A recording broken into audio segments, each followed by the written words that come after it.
Hi friend, welcome to my channel. So ration బియ్యం ఉంది కదా, రేషన్ రైస్లో మనం ఇడ్లీ సాఫ్ట్గా ఎలా చేసుకోవాలి, అలాగే హోటల్ స్టైల్లో దోశ కూడా ఎలా చేసుకోవాలనేది వీడియోలో చూసేద్దాం. సో వీడియో అయితే చివరి వరకు చూడండి, లైక్ చేయండి.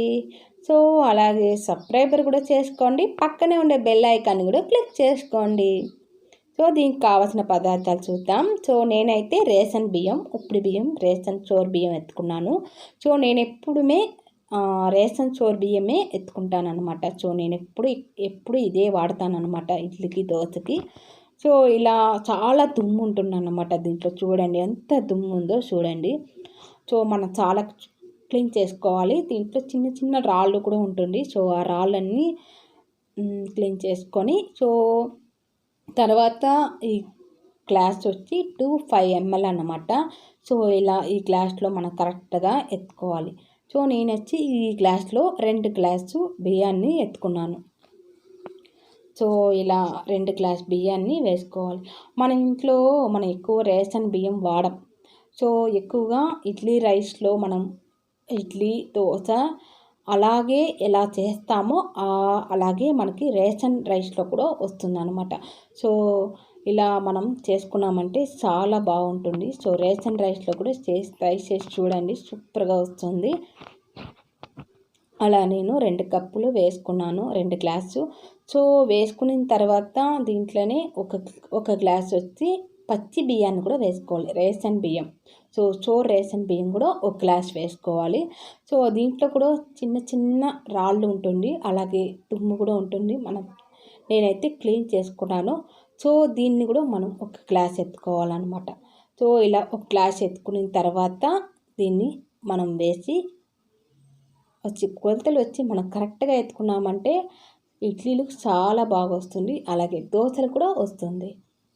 సో ఇలా ఎత్తుకున్న తర్వాత ఒక గ్లాస్లో, ఇదే గ్లాస్లో మనం మినప్పప్పు కూడా ఎత్తుకోవాలి. సో ఒక గ్లాస్ మినప్పప్పు ఎత్తుకోవాలి.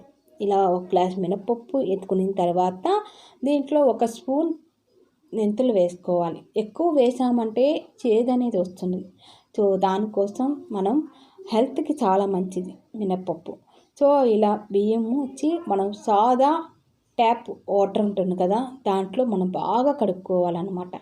సో ఇలా బాగా 2 చేతులు పెట్టి బాగా కడుక్కోవాలి. ఎందుకంటే ఇది రేషన్ చోర్ బియ్యం కదా, సో ఎక్కువగా పిచ్చి ఉంటుంది. దానికోసం మనం ఎక్కువగా చాలాసార్లు మనం కడుక్కోవాలి. సో దీంట్లోనే మనం కొంచెం సాల్ట్ అనేది కూడా వేసి కడుక్కుంటే ఇంకా బాగా వస్తుంది. సో వైట్గా వచ్చే వరకు మనం బాగా కడుక్కోవాలి. సో ఇలా మన 2 చేతులు పెట్టి బాగా ఒక 5 లేదంటే 6 సార్లన మనం బాగా క్లీన్గా కడుక్కుంటూ ఉండాలన్నమాట. సో ఇలా బాగా కడుక్కున్న తర్వాత మన ఇంట్లో మంచినీళ్ళు ఉంటుంది కదా, మనం తాగే వాటర్, దాన్ని పోసి ఒక 2 సార్లు మనం కడుక్కోవాలన్నమాట. ఇంకొక 2 సార్లు కడుక్కుంటే చాలా క్లీన్గా అయిపోతుంది, వైట్గా వచ్చేస్తుంది. ఇడ్లీ కూడా మనకి చాలా బాగుంటుంది చూడడానికి వైట్గా. అలాగే మినప్పప్పు కూడా ఒక 5 లేదంటే 6 సార్లు కడుక్కోవాలి. ఇలా కడుక్కున్న తర్వాత మనం మంచినీళ్ళని, తాగే నీళ్ళని పోసి నానబెట్టుకోవాలి. కొంచెం ఎక్కువే వాటర్ పోసి నానబెట్టుకోవాలి. సో మనం ఒక 5 లేదంటే 6 గంటల సేపు బియ్యం నానబెట్టుకోవాలి. సో మినప్పప్పు అయితే 1 గంట సేపు నానితే చాలు. మనం గ్రైండర్లో వేసేటప్పుడు కూడా మినప్పప్పు నానబెట్టుకోవచ్చు. సరే, నేనైతే మినప్పప్పు అయితే 1 గంట సేపు బాగా నానబెట్టుకున్నాను. సో నానబెట్టిన పప్పుని నేను ఫ్రిడ్జ్లో పెట్టుకున్నాను అన్నమాట. సో మీకు చూపిస్తాను చూడండి, ఫ్రిడ్జ్లో పెట్టి ఇలా ఎత్తుకున్నాను. సో పప్పు కూడా బాగా నానిపోయింది. సో చూశారు కదా, వాటర్ కూడా ఐస్ వాటర్ అయిపోయింది మనకి. సో ఇలా నేను పప్పుని ఫ్రిడ్జ్లో పెట్టి ఎత్తుకున్నాను. సో మీ దగ్గర మిక్సీ ఉంటే మిక్సీలో కూడా మీకు గ్రైండ్ చేసుకోవచ్చు, అలాగే లేదంటే మీ దగ్గర గ్రైండర్ ఉంటే గ్రైండర్లో కూడా వేసుకోవచ్చు. ఫస్ట్ నేను వచ్చి మినప్పప్పు గ్రైండర్లో గ్రైండ్ చేసుకుంటున్నాను. సో ఫస్ట్ మినప్పప్పుని ఇలా ఐస్ వాటర్ని మనం వేసుకున్నామంటే మనకి కొలతలు వాటర్ అనేది కరెక్ట్గా వస్తుంది అన్నమాట. మనకి ఎక్కువ కూడా వాటర్ అవ్వదు, తక్కువగా ఉంటుంది, వాటర్ కరెక్ట్గా వస్తుంది. మనకి పిండి అనేది సాఫ్ట్గా ఉంటుంది.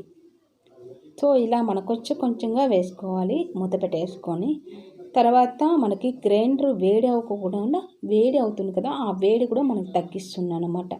సో ఇలా ఐస్ వాటర్ని మనం కొంచెం నీళ్ళు కొంచెం ఎక్కువ కూడా పోసుకోకూడదు, ఎక్కువగా గట్టిగా కూడా ఉండకూడదు, ఎక్కువగా పలచంగా కూడా ఉండకూడదు. పిండి అనేది ఎక్కువగా గట్టిగా ఉంటే బాగుండదు. సో సాఫ్ట్గా పిండి అయిపోయిన తర్వాత నేను వచ్చి పిండి చూసారు కదా, ఇలా సాఫ్ట్గా మనం రెడీ చేసుకోవాలి పిండిని, మినపప్పుని. సో ఇలా ఎత్తుకున్న తర్వాత దీంట్లోనే నేను కొంచెంగా బియ్యాన్ని కూడా వేసుకుంటున్నాను. సో ఫస్ట్ మినపప్పు అయిన తర్వాత బియ్యం, తర్వాత దీంట్లో ఐస్ కడ్డీలు ఉంటుంది కదా, ఐస్ కడ్డీలు కూడా మీరు వేసుకోవచ్చు. మీరు ఫ్రీజర్లో పెట్టి ఐస్ కడ్డీలు కూడా మీరు చిన్నదిగా ఉంటుంది కదా, అలా వేసుకోవచ్చు అన్నమాట. సో నేనైతే ఐస్ వాటర్ని వేసుకుంటున్నాను. చూసారు కదా, ఇలా ఐస్ కడ్డీ వేసుకుంటున్నాను అనమాట. ఇలా వేసుకున్నామంటే మన గ్రైండర్ అనేది చాలా వేడి అవ్వదు, చాలా తొందరగా పని అయిపోతుంది మనకి. అలాగే పిండి కూడా మనకి గెడ్డలు రాదనమాట. మనం పిండి రుబ్బేటప్పుడు అక్కడక్కడ కొంచెంగా మన గెడ్డలు వస్తుంది కదా, అలా రాకుండా మనకి పిండి కూడా చాలా సాఫ్ట్గా ఉంటుంది. సో గ్రైండర్ కూడా వేడి అవ్వకుండా మనకి భిన్న పిండి సాఫ్ట్గా రెడీ అయిపోతుంది అనమాట. సో చూసారు కదా, అలాగే మన మినపప్పు పప్పు రుబ్బి పెట్టుకున్నాం కదా, దాన్ని దీంట్లో మిక్స్ చేసుకోవాలన్నమాట. దీంట్లో కొంచెంగా వేసి మిక్స్ చేసుకోవాలి, ఎందుకంటే మనం చేతుల్లో కలుపుకోవాలి కదా. సో చేతిలో కలుపుకోవడం కంటే మనం ఇలా గ్రైండర్లోనే బియ్యంలోనే మనం మినపప్పును కూడా మిక్స్ చేసుకున్నామంటే కొంచెంగా బాగుంటుంది. సో చూస్తారు కదా, ఇలా మనం ఇలా ఒక చాలా సేపు వదలకూడదు, ఒక 5 నిమిషాలు అయితే చాలు, ఎక్కువ సేపు వదలద్దండి. సో ఒక 5 నిమిషాలు ఇలా మనం వేసుకున్న తర్వాత ఇలా బాగా కలపాల, మిక్స్ అవ్వాలన్నమాట, గ్రైండ్ చేసుకోవాలి బాగా. ఇలా గ్రైండ్ చేసుకున్న తర్వాత మనం దీంట్లో సాల్ట్ కూడా వేసుకోవచ్చు. సో నేనైతే 1 స్పూన్ సాల్ట్ అనేది వేసుకుంటున్నాను, మీరు 1 స్పూన్ 2 స్పూన్ సాల్ట్ కూడా వేసుకోవచ్చు. సో నేను 2 స్పూన్ సాల్ట్ వేసుకున్నాను. అలాగే ఎత్తి నేను ఒక కంటట్లో వేసుకుంటున్నాను చూడండి. సో ఇలా మనం ఎత్తి ఒక దాంట్లో పెట్టేసుకోవాలన్నమాట. పెట్టుకొని మనకి ఎంత కావాలో అంత మనం బయట పెట్టుకొని తర్వాత ఒక నైట్ ఫుల్గా మనం బయట పెట్టేసుకొని తర్వాత మనం ఫ్రిడ్జ్లో మార్నింగ్ లేవగానే మనం ఫ్రిడ్జ్లో అనేది పెట్టుకోవాలి. సో మనకి ఎంత పిండి కావాలో అంత పిండి బయట పెట్టుకొని తర్వాత మీరు పిండి అనేది లోపల పెట్టేసుకోవాలి. చూసారు కదా, మనకి పిండి అనేది చాలా సూపర్గా సాఫ్ట్గా మనకి వచ్చేసింది. సో చూడండి ఎలా వచ్చిందో చూడండి. పిండిని వచ్చి మనం కలపకూడదు, సో కలపకుండా అలాగే మనం ఇడ్లీ పోసుకోవాలి. సో నేనైతే ఇడ్లీ గుండాలో నీళ్ళు పోసుకున్నాను, నీళ్ళు పోసి ఇడ్లీ గుండాలో వేడి చేసాను. సో అలాగే ఇడ్లీ గుండా మూతలు ఉంటుంది దానికి ఆయిల్ కూడా అప్లై చేసుకున్నాను. సో ఇడ్లీ కూడా పెట్టేసుకున్నాను అనమాట. సో మనం ఇడ్లీ పోసేటప్పుడు కొంచెం అలా ఇలా పోసుకోవాలన్నమాట, ఎక్కువగా తట్టకూడదు, ఇడ్లీ పోసేటప్పుడు తట్టకూడదు అనమాట. తడితే కూడా ఇడ్లీ కూడా మెత్తగా అట్లే కూర్చునేస్తుంది. సో అలా చేయకండి. సో ఇడ్లీ వచ్చి కలపకండి, పిండిని పైనట్టు మనం అలా ఒక గంట ఎత్తి మనం పెట్టుకోవాలి. సో ఇలా మనం ఎత్తి పెట్టుకున్నామంటే ఇడ్లీ కూడా చాలా సాఫ్ట్గా వస్తుంది. అలాగే ఇడ్లీ గుండాలో వేడి అవ్వాలి, ఇడ్లీ నీళ్ళు వేడి అయిన తర్వాత మనం ఇడ్లీ అనేది పెట్టుకోవాలి. సో నేనైతే హై ఫ్లేమ్లో పెట్టుకున్నాను. సో 10 నిమిషాలు హై ఫ్లేమ్లో పెట్టుకోవాలి, ఒక 5 నిమిషాలు లో ఫ్లేమ్లో కూడా పెట్టుకోవాలి. చూసారు కదా, ఇలా కలపెట్టకండి, ఇలా పైనట్టు ఎత్తి పెట్టుకోండి ఇడ్లీ అనేది. సో ఇలా ఇడ్లీ చూసారు కదా, లో ఫ్లేమ్లో ఒక 5 మినిట్స్ పెట్టేసుకొని ఎత్తేసాను. ఇడ్లీ ఉడికిపోయింది. ఎక్కువసేపు కూడా మీరు ఉడకపెట్టుకోకూడదు ఇడ్లీలు, ఇలా మనం కొంచెం ఇలా పెట్టుకోవాలి. సో ఇలా పైన కొంచెం వాటర్ చల్లేసి ఒక 5 నిమిషాలు పక్కన పెట్టేసుకోవాలన్నమాట. సో మీకు దోశ కూడా వేసి చూపిస్తాను, ఈ పిండిలోనే దోశ ఎలా వస్తుందో చూడండి. సో దోశకైతే మీరు కొంచెం వాటర్ అనేది వేసుకోవచ్చు. సో మీరు దోశకి వాటర్ వేసుకోవచ్చు. సో ఇడ్లీ అయితే కొంచెం చిక్కుగా ఉంటే ఇడ్లీ అనేది వస్తుందన్నమాట. సో కొంచెం దోశ అనేది కొంచెం వాటర్ వేసుకుంటే దోశ కూడా బాగా వస్తుంది. సో నేనైతే దోశకైతే వాటర్ యాడ్ చేయలేదు. సో మీరైతే కొంచెం వాటర్ యాడ్ చేసుకోండి. సో చూసారు కదా, నేను వచ్చి ఫస్ట్ ఆయిల్ వేసాను. ఆయిల్ వేసి ఒక దోశ పోసాను అనమాట. చూసారు కదా, మనకి హోటల్ స్టైల్లో సూపర్గా వస్తుంది అనమాట. మనకి ఎలా కావాలనో అలా దోశ అనేది చేసుకోవచ్చు. సో చూసారు కదా, అలాగే మీకు ఇంకొక దోశ కూడా చేసి చూపిస్తాను చూడండి. సో ఇది వచ్చి నెయ్యి దోశ అన్నమాట. సో ఒక దోశ వచ్చి ఆయిల్లో వేసాను, ఒక దోశ వచ్చి నెయ్యి దోశ అన్నమాట. సో మీకు నెయ్యి కావాలంటే వేసుకోవచ్చు. నెయ్యిలో దోశ చాలా బాగుంటుంది. మా ఇంట్లో ఎక్కువ మేము దోశ ఎక్కువ తింటాము. సో నేనైతే ఎక్కువ ఇడ్లీ తింటాను. సరే, మా పిల్లలైతే ఎక్కువ దోశ తింటారు. వాళ్ళకి ఎక్కువ దోశగా కావాలి. సో వాళ్ళకి ఎక్కువ నెయ్యి దోశ, తర్వాత ఆయిల్ దోశ, నేను 2 దోశ అన్నమాట మీకు చేసి చూపిస్తున్నాను. మీకు ఎలా కావాలో అలా దోశ పోసుకొని చేసుకోవచ్చు అన్నమాట. సో దోశ అనేది మనకు చాలా బాగా వస్తుంది. ఇడ్లీలు కూడా సూపర్గా సాఫ్ట్గా వస్తుంది.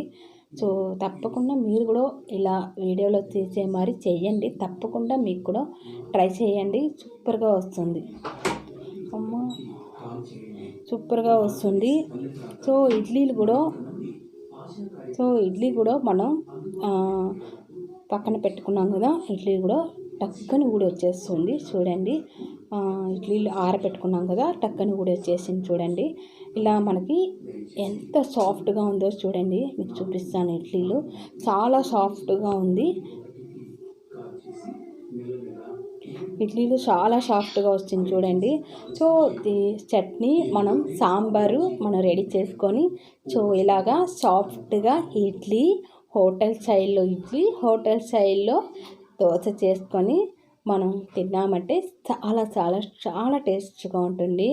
సో రేషన్ రైస్లో మనకి చాలా బాగా వస్తుంది ఇడ్లీ అనేది. నేను ఎప్పుడుమే